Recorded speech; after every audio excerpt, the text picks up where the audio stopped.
I don't know if we have any Modern Family fans in the audience. This picture shows a conversation between the husband and the wife where she asks him, "Do you even know how smart I am in Spanish?" Today we're going to ask ourselves, how well do we know our students?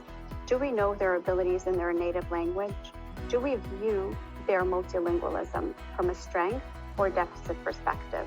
Do we believe that multilingualism predetermines a student's destiny into special education, or if it is a superpower that educators should nurture and build upon?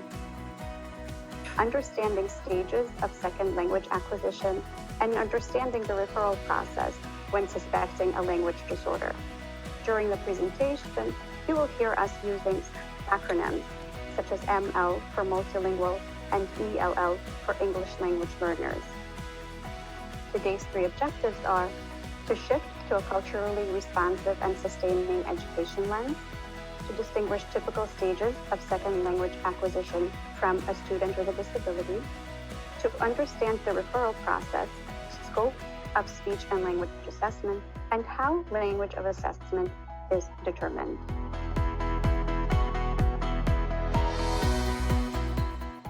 First, we will discuss how the Department of Education identifies students from multilingual homes.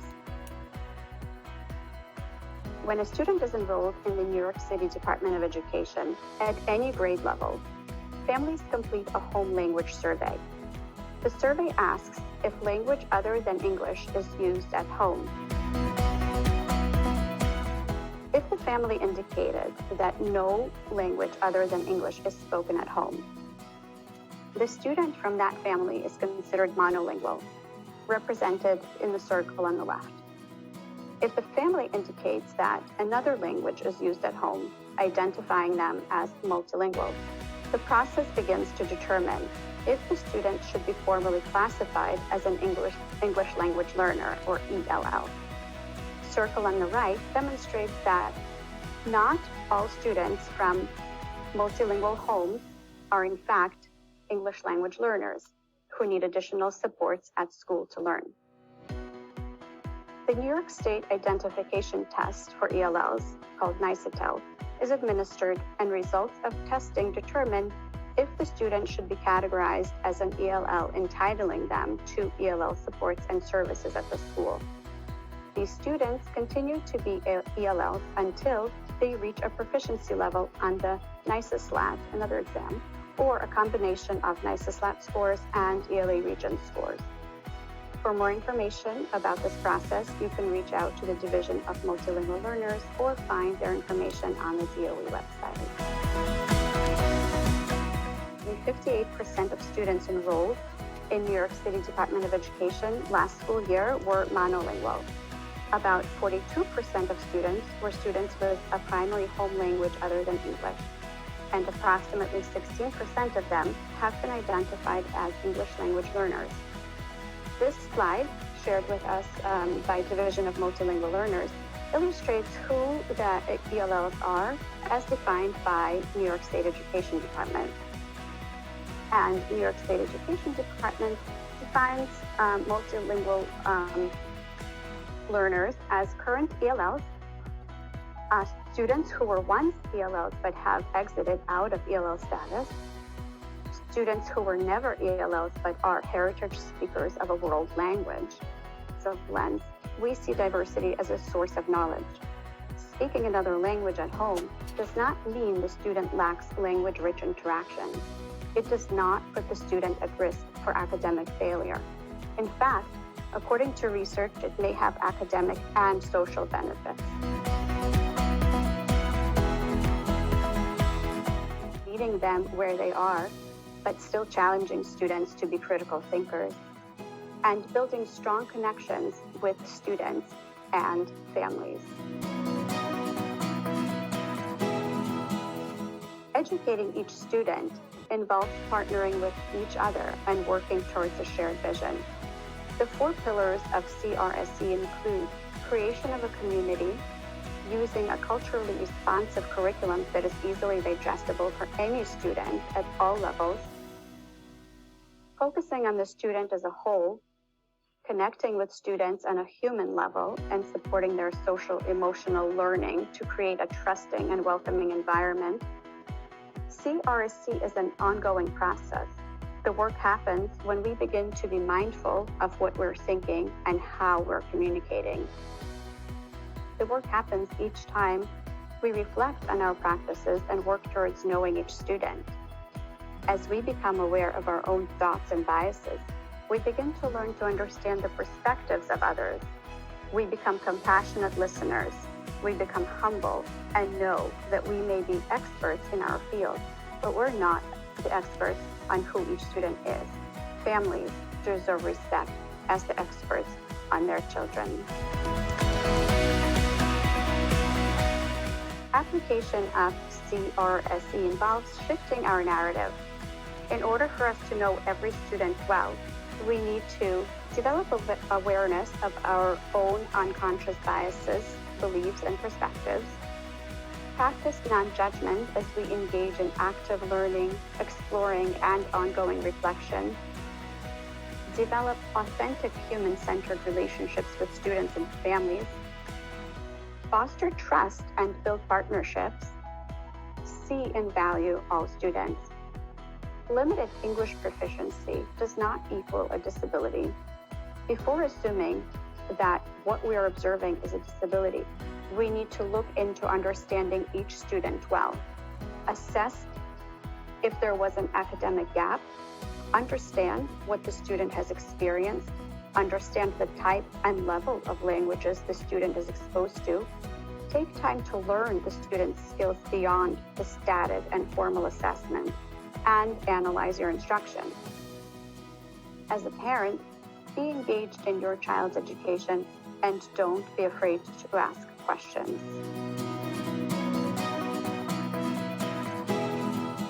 So far, we've learned that we also learned that there may be subconscious perceptions that we need to be aware of unless we use a culturally responsive lens.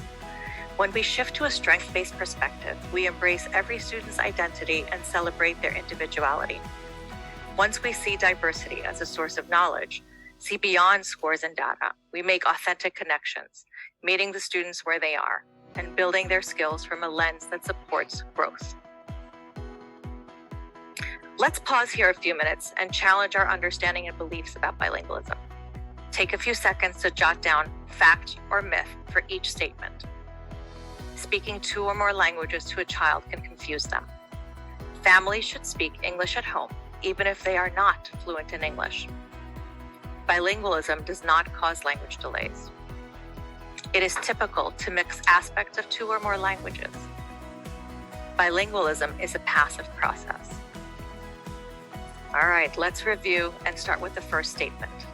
Speaking 2 or more languages to a child can confuse them. This is a myth. Every child can learn multiple languages. That includes students with disabilities. Families should speak English at home, even if they are not fluent in English. This is also a myth. Families should speak whatever language they are comfortable with and are fluent in. What is most important is learning concepts and being given rich linguistic models. Bilingualism does not cause language delays. This is a fact. Bilingualism has been shown to improve a student's ability to learn concepts, identify sounds, and problem solve. It is typical to mix aspects of 2 or more languages. This is a fact, and it's referred to as code switching or translanguaging. Bilingualism is a passive process. This is a myth. Learning language is an active process. We need opportunities to practice communicating to develop competency. Here's another fact. No 2 students or families are alike. Each family can have their own culture. The fact is, no 2 bilingual students are alike when it comes to second language acquisition. Bilingualism is the ability to communicate in more than one language and can be thought of as a continuum of language skills. Proficiency in any of the languages may fluctuate over time and across social settings, with different conversational partners, and across topics. This is why defining bilingualism can be difficult. Terms related to bilingualism often represent attempts to describe the process of language acquisition. Some terms used to categorize different types of bilingualism include simultaneous language learner, when a student acquires 2 languages at the same time, sequential bilingual learner, when we acquire the second language right after being exposed to the first language, usually at an early age, dual language learner, any young child who is learning 2 or more languages, either simultaneously from infancy or sequentially, and English language learners, which is defined as the language minority students in the United States who are learning English, the majority language, for social integration and educational purposes. Each bilingual child develops uniquely, and the entirety of their skills should be considered in every language. In fact, language dominance is dynamic and can depend on multiple variables.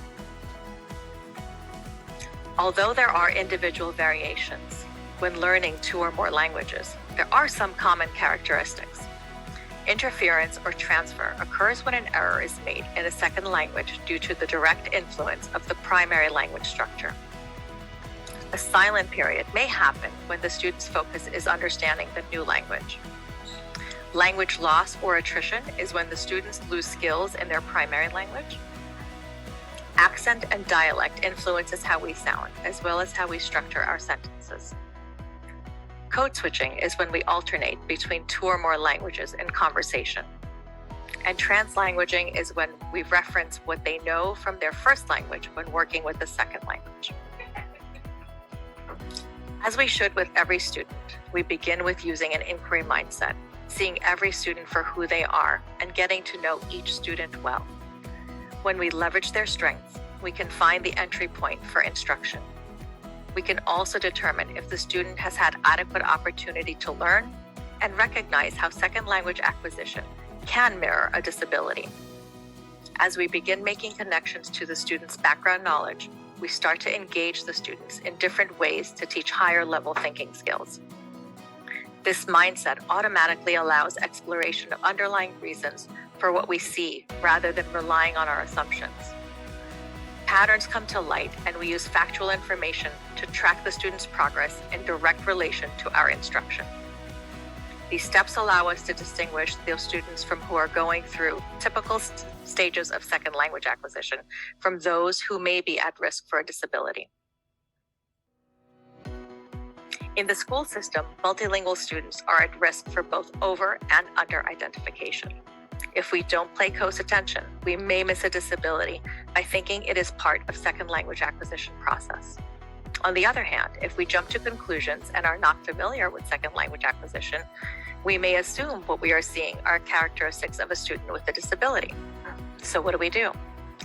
Rest assured that the referral for special education or speech is always an option.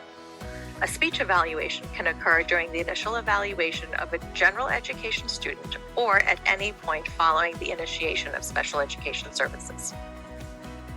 There is a process in place before we request a special education evaluation. It's called multi-tiered support services, better known to educators as MTSS. It takes a whole child approach and focuses on using data to problem solve and make decisions.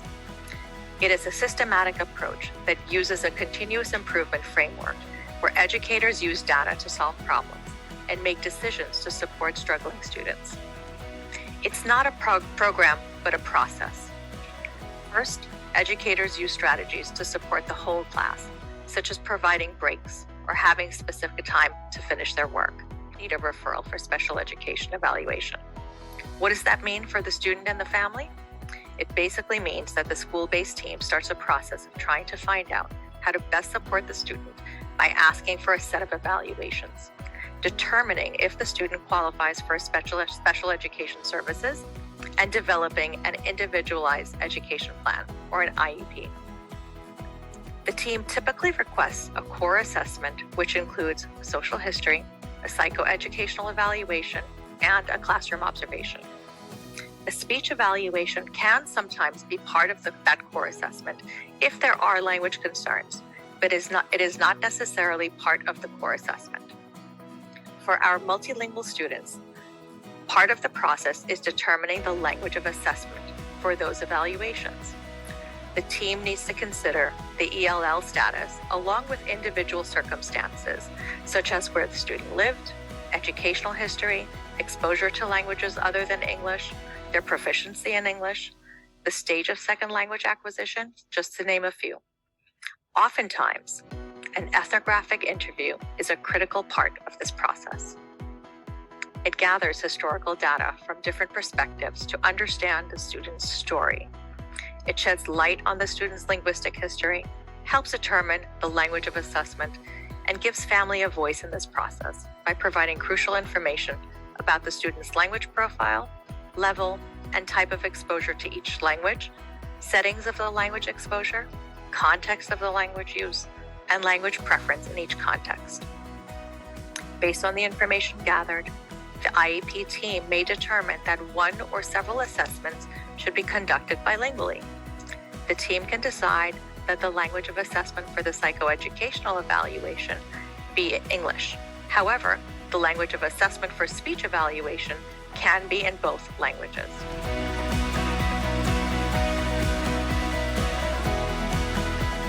Interfere with their ability to perform their roles and responsibilities in instructional and non-academic school activities?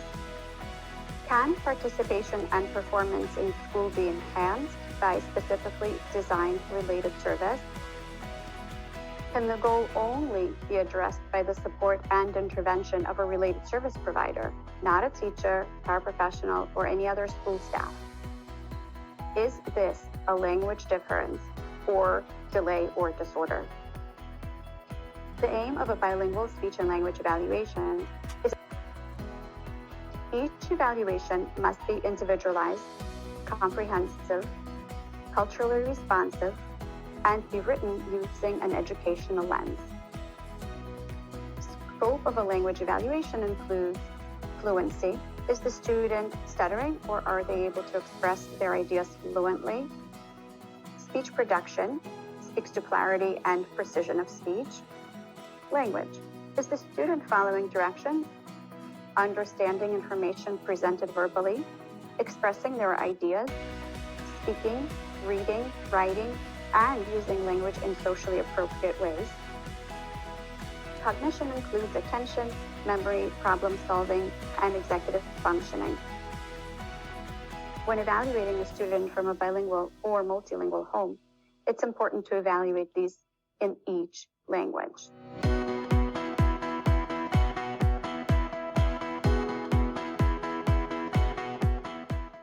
A bilingual speech and language assessment integrates information from multiple sources of data. It describes areas of strengths and challenges as they relate to the student's ability to function in the school.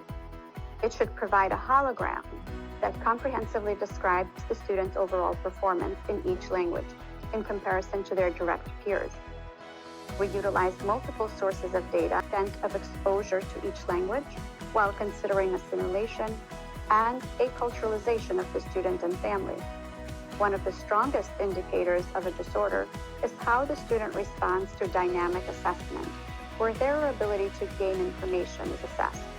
Dynamic assessment is when an evaluator teaches a skill to the student and notes their ability to learn, as well as the amount of support needed to learn the skill during the evaluation. We can use the process of elimination to determine if the behavior is consistent with second language acquisition or not. Primarily, do we understand the reason behind the behavior? For example, if the student is not following directions because they're not, is the student not following directions because they're not understanding or not remembering the order of the stated unfamiliar words?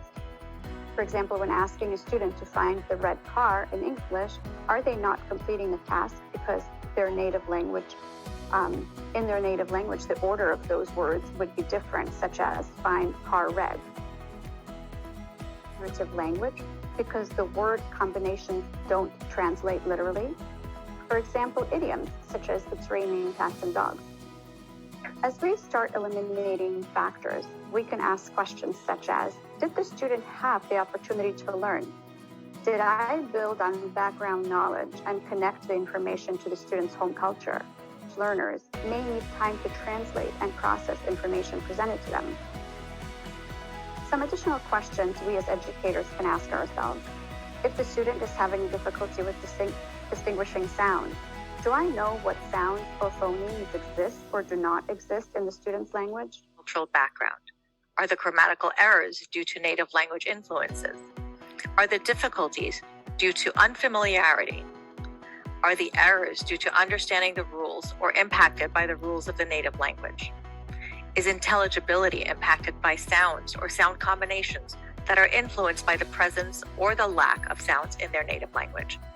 Just to give a student going through a silent period, knowing that it can last from a few weeks to several months. Are they relying on using gestures during this period and using a few words in the second language? Are they using a formula at first when constructing sentences and inserting their own words into common phrases such as I want or I do? Do they understand grammatical rules? For example, I no want to eat apple instead of I don't want to eat an apple. Are they code switching? Are they retaining or losing some of their skills and proficiency in their primary language? A culturally responsive lens helps to know each student well in an intentional and mindful way. We hope we've impressed upon you how application of the 4 principles of culturally responsive and sustaining education sets the stage for asking critical questions to investigate before requesting a referral. Questions such as, what strategies can I use to ensure that there is educational equity? How much do I know about second language development? What strategies am I using to support the student? Am I providing a welcoming and affirming environment? Providing high expectations and rigorous instruction? Using inclusive, culturally relevant curriculum? We'd like to leave educators with some final thoughts that I'd like to frame in a question format. Have I given time and used evidence-based practices to support the student using an ecological approach? Do I know my student well? Did I use an inquiry model to understand the student? Did I use dynamic assessment and go beyond just the static data? Do I know the student's skills and needs? If you are able to answer these questions and are using a culturally responsive and sustaining educational lens, and the student is still struggling, then it's time to make the referral. Caregivers, we started our presentation by asking if we believe multilingualism predetermines a student's much, no matter how the student is labeled, monolingual, bilingual, multilingual, English language learner, or a student with a disability. I would like to end our presentation by leaving you with some final thoughts, and we hope that empowers you as our partners in your child's education. Speak in the language that is comfortable for you. Model language for students so that they can learn concepts. Feel free to speak either language. Provide a language and literacy-rich environment. Learning language is an active process. Use routines such as meal times as opportunities for talking, teaching, and language exposure to support you. If they don't reach out to you, and they should, feel comfortable to reach out to them and start a conversation. Today, we have a few minutes to respond.